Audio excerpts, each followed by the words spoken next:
Hey, what's up everyone? Welcome back. This update rolled out on January 21st, 2026, and it's tied to build 21502315. And while it isn't one of those updates that completely flips the game upside down, it's definitely one that tightens things up and pushes the game a little closer to where the community has been asking it to go. One of the biggest areas touched here is user-generated content, and honestly, this was overdue.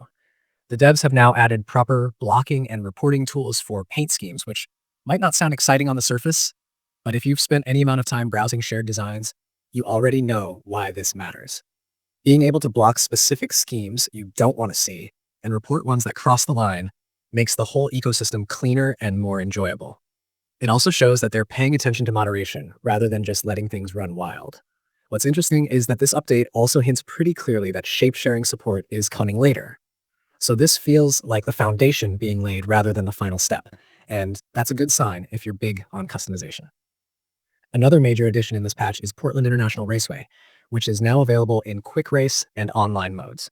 It's currently supported for Xfinity and ARCA, and this track adds a very different flavor compared to a lot of what's already in the game. Portland is tighter, more technical, and puts a bigger emphasis on braking zones and corner exits instead of just raw speed. If you're someone who likes road courses or wants something that breaks up the usual oval rhythm, this is a really welcome addition. It also mixes things up online because race strategy and car placement matter more here, and that can really separate drivers who are patient from those who just mash the throttle. Customization also gets a nice boost with expanded car number options in the paint kit. This is one of those changes that creators are probably going to appreciate the most. Having more number choices means more freedom to replicate real-world schemes or create something that actually feels unique instead of being boxed into a small set of presets. It doesn't completely remove all limitations yet, but it's a clear improvement. And when you pair that with the upcoming shape-sharing features they've teased, it starts to feel like the customization side of the game is heading in the right direction. Multiplayer racing also got some attention, specifically with improvements to bump drafting. If you've raced online before, you know how messy pack racing can get when bump drafting doesn't behave consistently.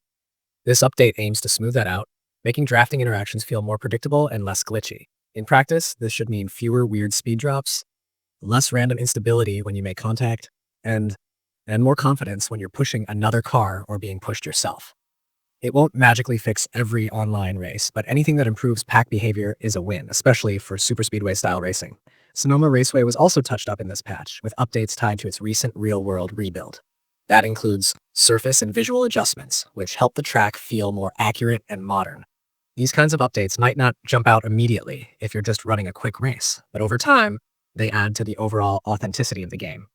Sonoma is already a track that demands precision, and having it better reflect its current form just makes those laps feel more intentional and rewarding. Beyond the headline features, the update includes various optimizations and general improvements.